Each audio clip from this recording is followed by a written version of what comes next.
Bonjour à tous. Je voudrais que vous applaudissiez Julien. Julien va être notre premier candidat pour notre jeu Qui veut gagner une bonne APP transformation.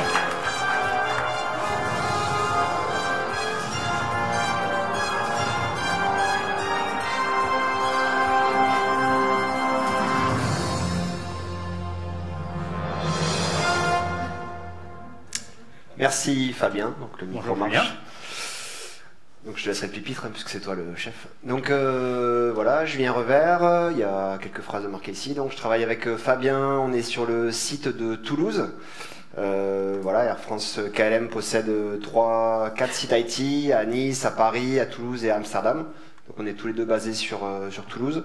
Dans une entité qui s'appelle Tech SE, vous allez beaucoup voir ce sigle dans la présentation, peu importe le nommage, mais en tout cas, c'est une entité qui est transverse au sein d'Air France KLM et qui permet d'accompagner les projets. Donc c'est assez naturellement que l'entité Tech SE est en lien avec l'application Transformation. Merci Julien. Donc je propose de commencer. Donc je vais vous rappeler à tous, je pense que vous les connaissez déjà, les différents levels, les différents paliers de notre jeu aujourd'hui APP Transformation. Donc le palier numéro 1, c'est le cloud réduit, j'espère que vous connaissez. Julien, j'espère que tu vas arriver à l'avoir. Ensuite, nous allons avoir le cloud friendly, un petit peu au-dessus, c'est un peu plus chaud évidemment. Pour arriver et continuer avec le cloud resilient. Et évidemment, pour finir, pour le Saint Graal, le cloud native, les microservices donc. Est-ce que Julien, tu es prêt? Je suis prêt, Fabien. Très bien.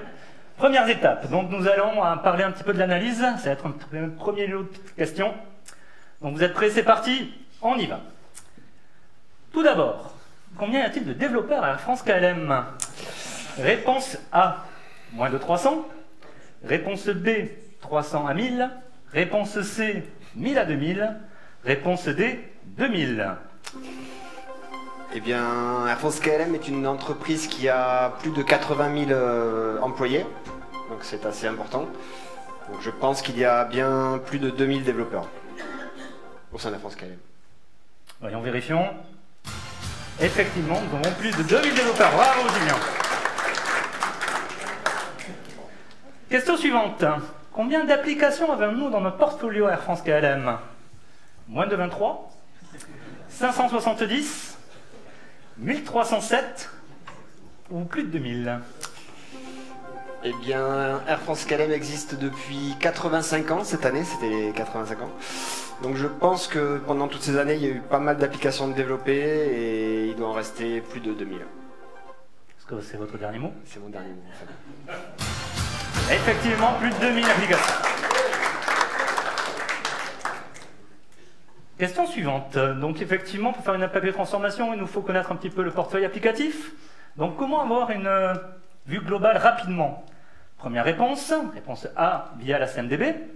Réponse B, on appelle le président, on espère qu'il nous donne la réponse. Réponse C, on demande à son chef, ça peut être une bonne inscription. Réponse D, on va voir tous les développeurs de la compagnie. Sachant qu'il y a plus de 2000 développeurs. Toutes les grosses entreprises ont normalement une CMDB. Donc je sais qu'à Air France KLM, on utilise Service Manager 9 de HP. Donc c'est donc via la CMDB que l'on va avoir ces informations. Vérifie. Tout à fait, Julien, bravo. Effectivement, la CMDB, ça fait partie des process utiles. Toute grosse entreprise a eu droit à ça dans les années 2000. On a tous. Alors une super nouvelle, parce que vous savez, process utile, on différencie ce qu'il y a côté Ops, ce qu'il y a côté Dev. Du coup, le monde DevOps, ça marchait pas super.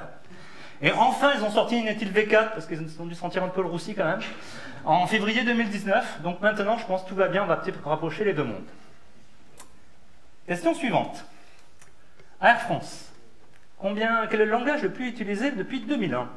Le COBOL, le C++, Corba, du PHP, ou bien du Java et du Spring?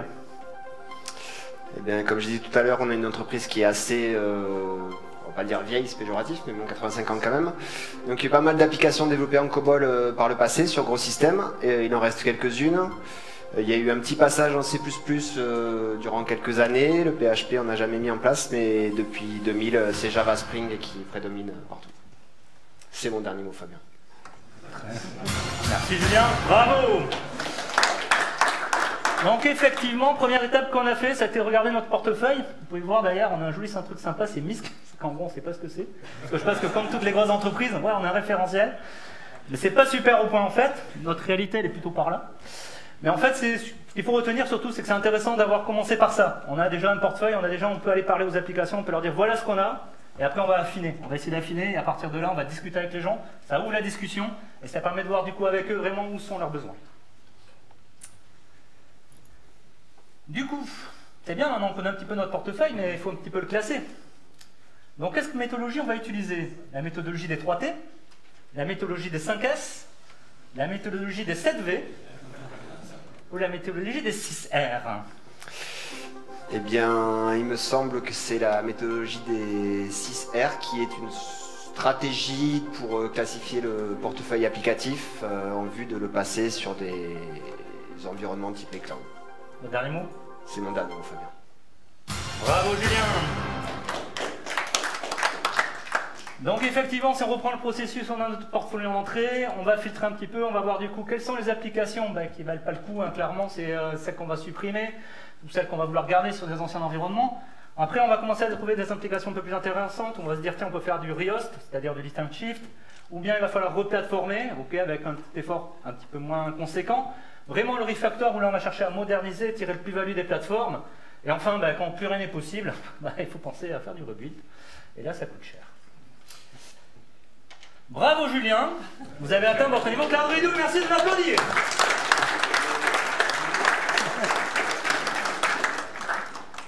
Deuxième partie, j'espère que vous êtes prêts, ça va se compliquer un petit peu, on va parler maintenant de plateforme, de planning et de méthodologie. Première question. Quelles sont les applications qui sont du coup concernées par une APP transformation? Réponse A, les nouvelles. Réponse B, celles qui sont gérées dans le cadre du LCM. Réponse C, les applications existantes. Réponse D, celles qui sont supprimées. Alors là, je pense qu'il y a un piège, Fabien. C'est possible. Je vois venir le piège. Il me semble qu'il y a plusieurs réponses. Donc ça serait un peu étrange de prendre les applications qui sont retirées du parc applicatif. Mais je pense que toutes les autres applications sont concernées à différents niveaux, au niveau de la transformation. A, B, C. Parfait Julien, tout à fait. Effectivement, nous avions 3 catégories. Si on revient chez nous, effectivement, on a un programme qui s'appelle Application Transformation et ça va inclure à l'intérieur les réponses fameuses ABC. Les nouvelles applications, effectivement, maintenant depuis qu'on démarre, on va aller là-dessus. Les réponses B, qui sont toutes les applications qu'on gère dans le cadre du LCM. Et enfin, les applications où on va replatformer. Notre cible côté Air France, c'est d'essayer de transformer avant la fin de l'année, c'est assez ambitieux quand même, 150 applications, que ce soit dans le cadre de PCF, PAS ou PKS. Très bien. Est-ce que vous êtes prêts pour la question suivante, Julien? Je suis prêt, Fabien. Qui peut vous aider pour démarrer une APPTX? Réponse A, Pivotal. Réponse B, Pivotal. Réponse C, Pitotal. Réponse D, Obi-Wan Kenobi. Ça aurait pu être la première question peut-être parce qu'elle m'a l'air assez simple, mais j'ai malgré tout un doute. Donc je vais appeler un ami. Effectivement, vous avez un petit joker. On va appeler votre ami, c'est qui votre ami? Clément Miquel qui travaille dans une entreprise dont je ne me rappelle plus le nom. Je vous propose de suite de l'appeler alors. Espérons qu'il réponde.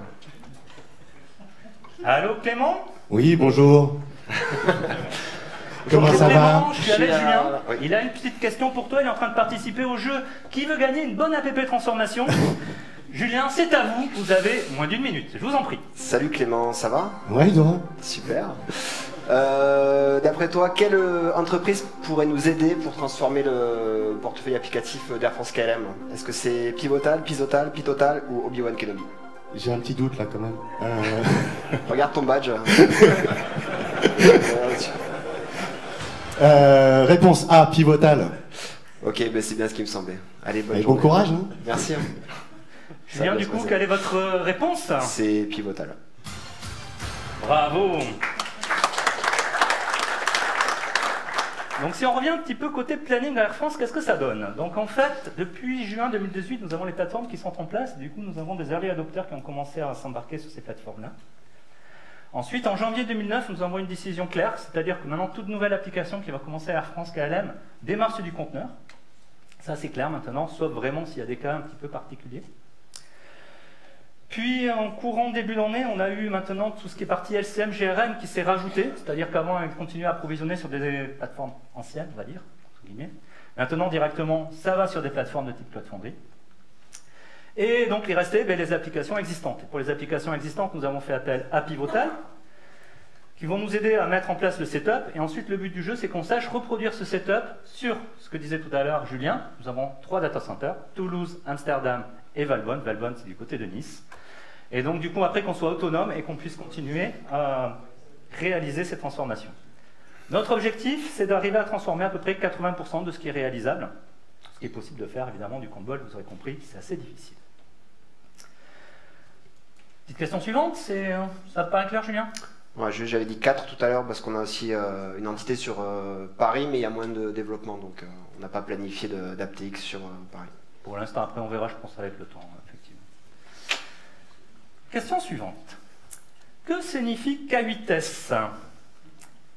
Alors c'est en anglais du coup. Knowledge, Kubernetes, Kilometers, or Kidnapper.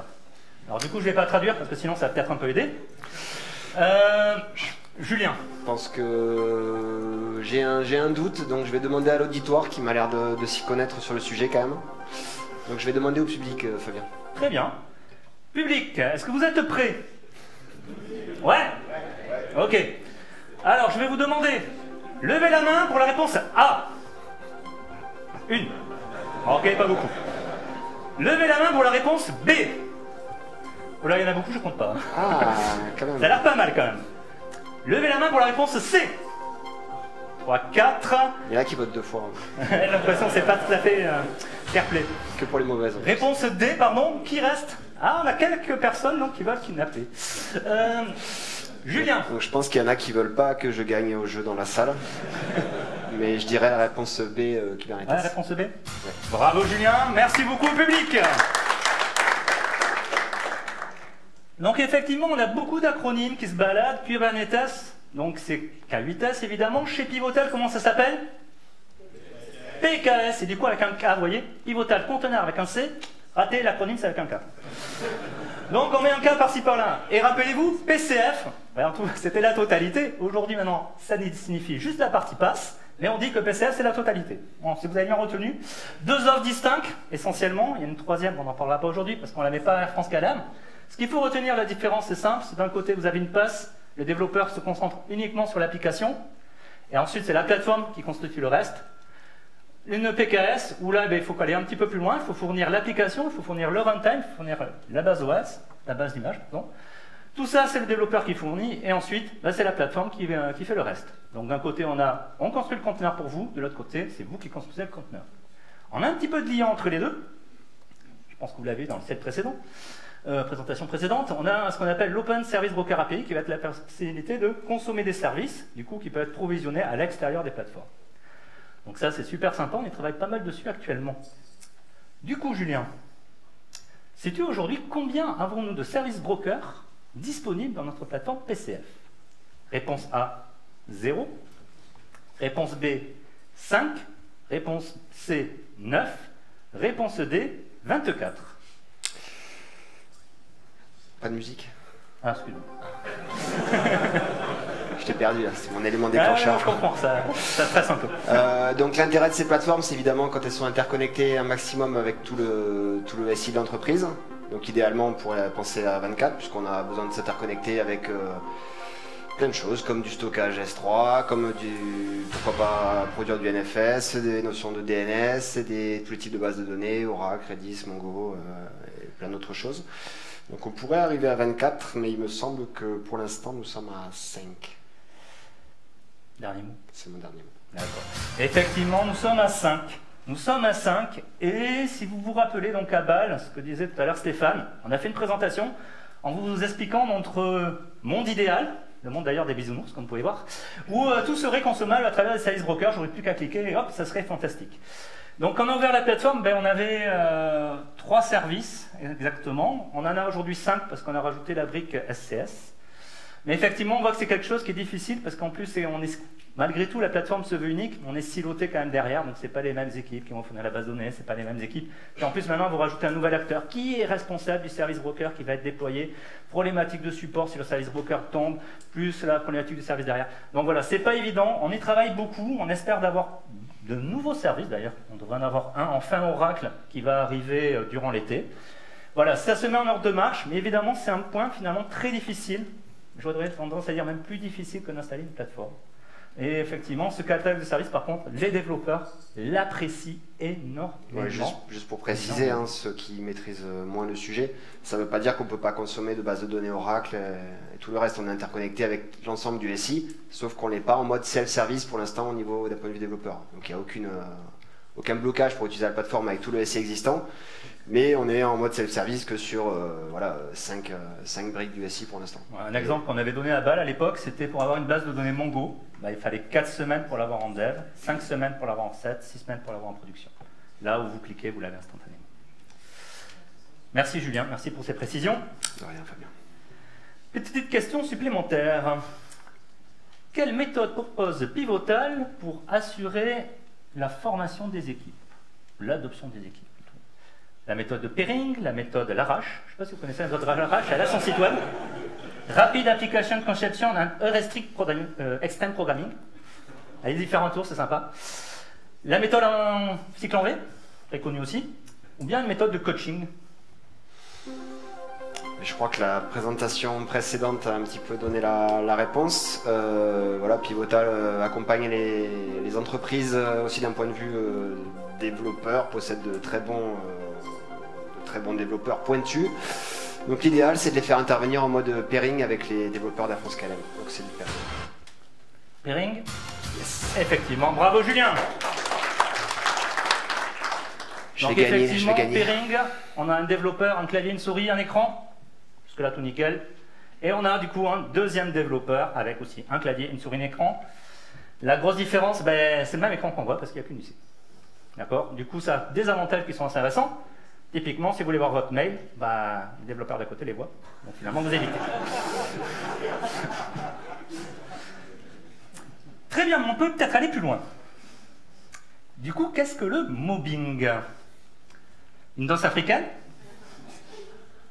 Être plus de 2 sur une tâche? Une baleine? Peut-être une explication derrière. Ou bien un chanteur? Alors, je vois qu'il y a des jeux de mots avec Moby Dick peut-être, le chanteur Moby. La danse africaine, je ne l'ai pas. Mais le mobbing, en tout cas dans ce cadre précis, consiste à être plus de 2 effectivement sur un écran. Donc ça va être le B, Fabien. Et c'est mon dernier mot. Ton dernier mot, bien. Tout à fait, bravo Julien. Effectivement, le mobbing, on est 3 pour travailler au moins. On peut être plus, effectivement. Tout le monde voit la même chose, toujours une seule UC. La différence, on a un clavier, ce coup-ci, pendant une certaine laps de temps, on va dire 10 minutes, une personne tape, elle n'a plus le droit de parler avec les autres, les 2 autres conçoivent, et elle tape. Et au bout d'un moment, 10 minutes plus tard, on change, on file de clavier. 10 minutes plus tard, allez, c'est les gauchers, on inverse la souris. Hein. L'autre personne continue à taper, et enfin, hop, on continue comme ça sur des cycles, et on définit avec l'équipe. Bon, c'est une version un petit peu simplifiée, on va dire. Bravo Julien, applaudissements. Vous avez atteint le niveau Cloud Friendly. Étape 3, passons aux choses sérieuses. Comment maintenant on l'implémente? Maintenant on connaît bien la méthode, on sait qu'est-ce qu'on a mis en place, nickel. Maintenant on va démarrer dans le dur. Très bien. Du coup, quel est le nombre de personnes qui vont travailler sur cette APP transformation?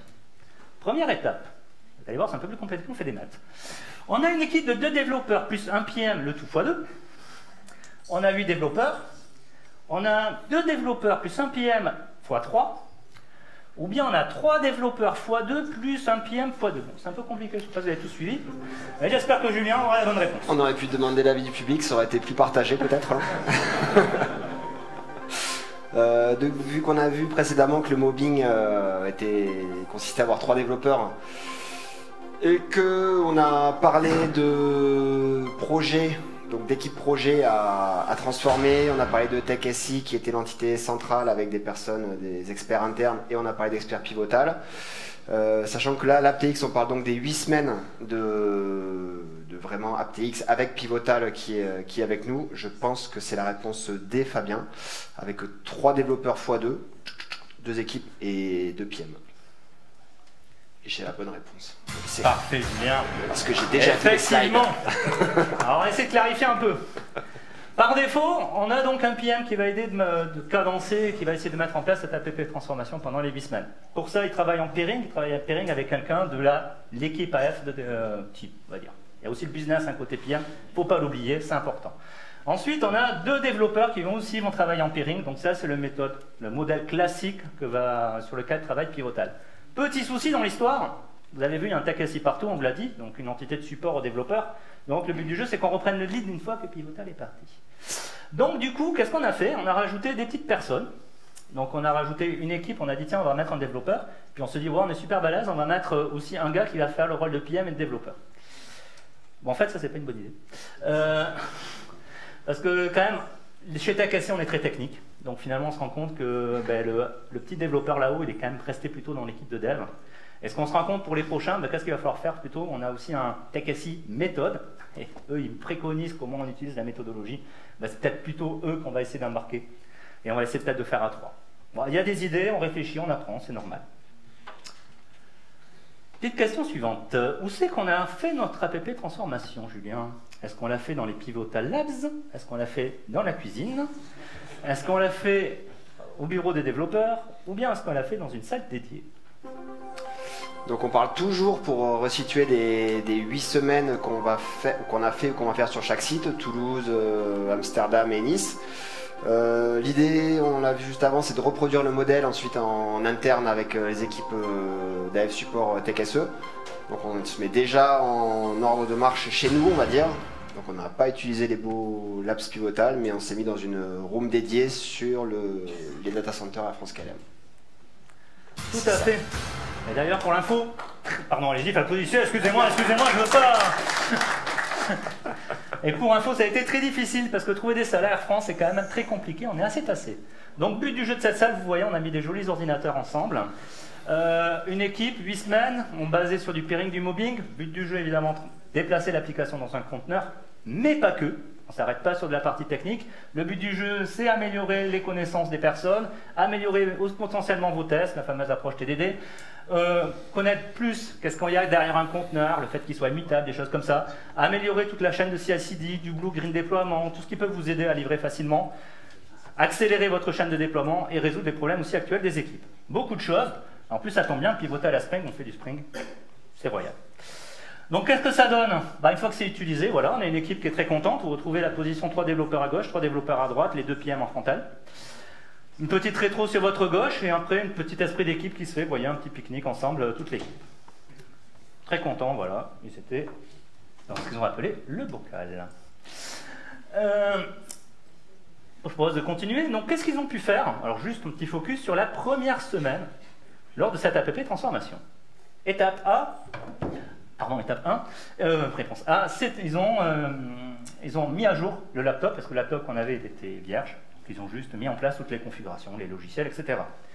Étape B, ils ont déployé l'application sur la partie pass. Étape C, ils ont implémenté une US TDD. Et enfin, réponse D, ils ont lancé des tests de performance. Donc ils étaient quand même 3 par PC, donc c'est pas mal. Puis ça fait moins de PC à mettre à jour. Ouais. En plus, ça, DS, ils nous ont remercié. Voilà, donc je pense qu'il y a encore un piège et je pense que tout a été fait pendant la première semaine. Vous êtes sûr quand même, c'est ambitieux. Oh, pardon, je dis rien, excusez-moi. Est-ce que c'est votre dernière réponse? J'ai fait les slides avec toi, Fabien. Ah mince. Je suis assez serein sur la réponse. Pour être honnête. Tout à fait, effectivement, ils ont réussi à faire tout ça. Si on reprend en fait, le planning de la première semaine, alors première, il y avait jour férié, ils ont démarré une semaine, on va dire 6 jours. Sur les 6 premiers jours, premier jour, l'après-midi, ils ont mis en place tout le setup sur le laptop, les STS, les machins, etc., récupérer les codes sources de l'application. Étape 2, ils ont fait l'adaptation 12 Factor, ils ont implémenté le pipeline, tout va bien. Étape 3, ils ont commencé à développer une première feature business avec une approche TDD et ils ont commencé à lancer des tests fonctionnels dessus. Pardon. Et quatrième jour, ils ont créé leur première feature côté back-end. Et ils ont externalisé tout ce qui était variable pour tout ce qui était stockage des secrets directement dans les variables PCF. Ensuite, jour 5, ils ont commencé à explorer un petit peu qu'est-ce qui était possible au niveau des tests de performance et ils ont exploré qu'est-ce qui était disponible au niveau du monitoring. Donc monitoring, on a un monitoring dédié à Air France qui s'appelle la BAM, qui est basé sur du Grafana, etc. Et ensuite, nous avons PCF Metric qui est aussi intégré directement dans la plateforme qui a été utilisé. Ensuite, derrière, sixième jour, une fois d'avoir découvert un petit peu tout ce monde-là, ils ont implémenté et ils sont allés aussi un petit peu sur des fonctionnalités avancées dans PCF Metric qui va permettre notamment de faire de l'alerting, comment monitorer le conteneur, etc. à l'intérieur. Donc tout ça, en fait, en 6 jours. Donc clairement, l'équipe n'a pas été improductive telle qu'ils pouvaient avoir peur au départ. Donc voilà, ça bosse en fait dans une APX. Quand on parlait d'une APX, on peut imaginer qu'on va juste transformer l'application et que d'un point de vue business, il n'y aura pas de, voilà, peut-être pas de nouvelles features. Et en fait, si dès la première semaine, il y a eu des features de développer, donc c'est intéressant.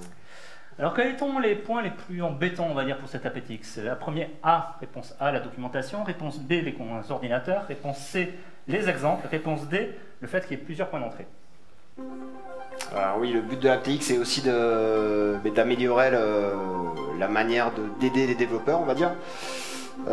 Puisque c'est un peu notre rôle au quotidien à TechSE, et un des points plus importants, les plus compliqués qui a été ressorti par les personnes de Pivotal mais aussi des équipes projets internes, on en était un petit peu conscient, c'est le multiple entry point, du fait que voilà, grosse entreprise, plein de services, on a beau faire des portails d'aide, ce genre de choses, il y a toujours beaucoup de points d'entrée, et donc c'est la réponse D, Fabien. Tout à fait, Julien, exactement. Si on reprend un petit peu au niveau des feedbacks, donc effectivement on a beaucoup d'informations dans Confiance, mais on a aussi beaucoup d'espace dû à cette silotage, on va dire, des ops. Derrière les plateformes, mais ce ne reste pas une seule équipe, c'est ce qu'on disait, on a des bases de données et du coup beaucoup de Jira à faire dans certains cas. On s'est rendu compte aussi que notre documentation n'était pas forcément à jour, ça bouge beaucoup, ça bouge vite. Par exemple, au niveau des pipelines, on a un template qu'on clone, on utilise une image Docker Passmult pour lancer le CLI de Cloud Foundry. Mais Passmult, en fait, le conteneur qu'on a pris sur Internet, il n'a pas évolué depuis un an. Donc à la fin, il n'avait pas forcément les dernières versions dedans, à jour. Ensuite, le peering, donc ce que je vous disais tout à l'heure, c'est super, c'est vraiment, ça booste. Ça demande beaucoup d'efforts, à la fin les équipes sont fatiguées, parce qu'en plus derrière, elles n'ont pas regardé leur mail, elles n'ont pas regardé, donc il reste un bout de journée à faire pour eux. Et ouais, c'est fatigant en fait. Ils ont fait quand même beaucoup de choses en peu de temps. Ils ont découvert aussi des nouvelles choses. Alors le TD ils ne connaissaient pas, donc ils ont découvert. Le peering ils ne connaissaient pas, ils ont découvert. Mais aussi ce qui est rigolo, c'est qu'ils ont découvert aussi des choses qu'on avait à Air France KLM, typiquement là-bas, tout à l'heure j'ai mentionné. Ben, ils ne savaient pas que ça existait. Donc voilà, donc c'est aussi intéressant, ça permet de diffuser aussi des solutions qu'on a en interne. Dans tous les cas, ce qui a été retenu, c'est que ce n'était pas une perte de temps.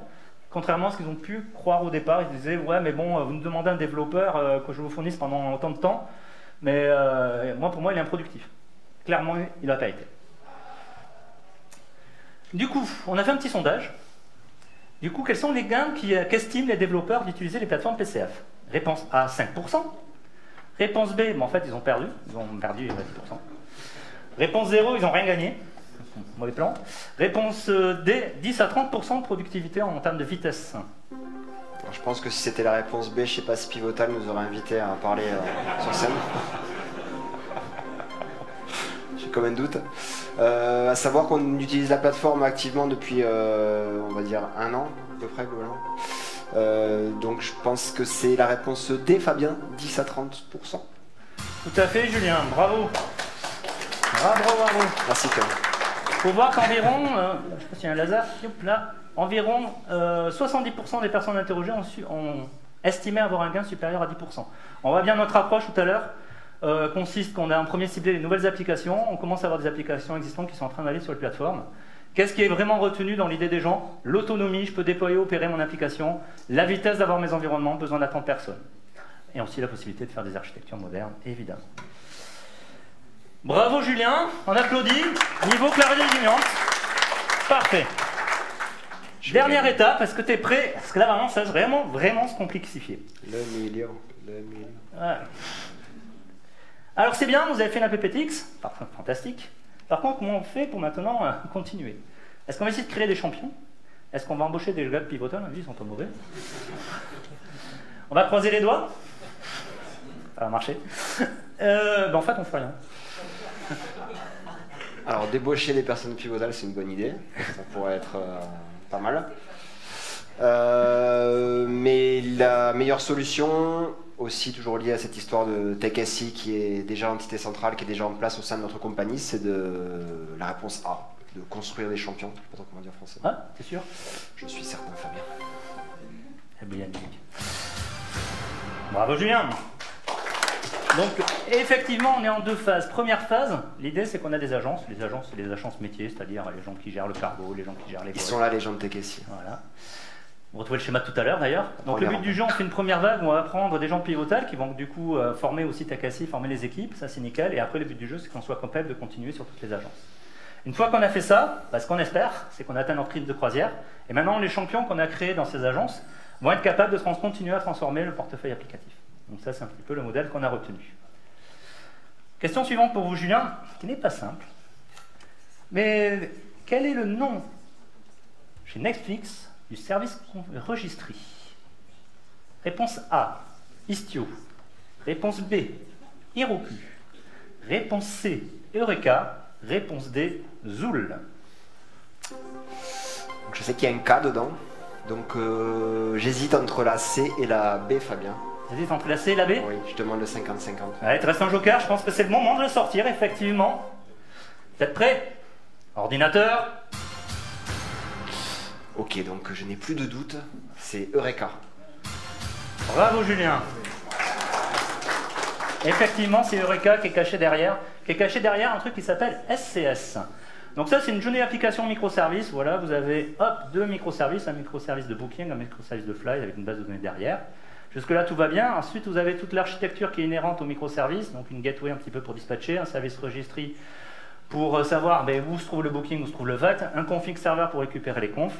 Donc dans le monde hors PCF, il faut tout créer à la main. Ce qui est bien, c'est qu'on est avec PCF, donc on a SCS. SCS va s'occuper de certaines briques, vues comme de l'infrastructure à travers les services brokers, services registry, services config serveur qui sont du coup natifs. Et simplifie notre vie. Et enfin, nous arrivons, je pense, sur la dernière question, Julien. Comment obtenir un environnement PCF à Air France? Par téléphone, un appel. TechSI, coucou, je suis là. Mail. On prend un pigeon voyageur. Ça peut marcher. Ou bien on est en mode self-service.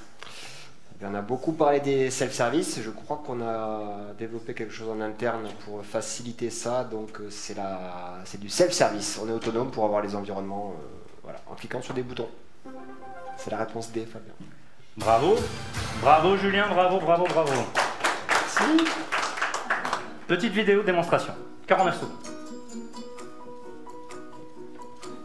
Donc là, j'ai pas le droit, il y a le mot de passe, on rentre en mot de passe, on se logue, ça prend un peu de temps. Ensuite, on arrive sur le portail, on va chercher notre projet, ça va s'appeler AK Events. Hop, là, on a tout ce qui est service pour le développeur, Jira, etc. Et on voit environnement runtime. Donc là, elle dit OK, il me faut une nouvelle organisation, mon application est déjà connue. Je suis l'organisation manager, donc je me mets. Désolé pour le foutage. Un petit peu de confidentiel quand même. Et ensuite, donc la partie plateforme. Donc voilà, je veux un environnement sur Toulouse. Nickel. Mon application, c'est pour du B2B. Je clique. Hop, et abracadabra, l'organisation est créée. J'ai mon CI mon compte CI pour pouvoir le rajouter dans la chaîne CI/ID. Et vous avez vu, mon environnement a été créé. 49 secondes. On peut applaudir.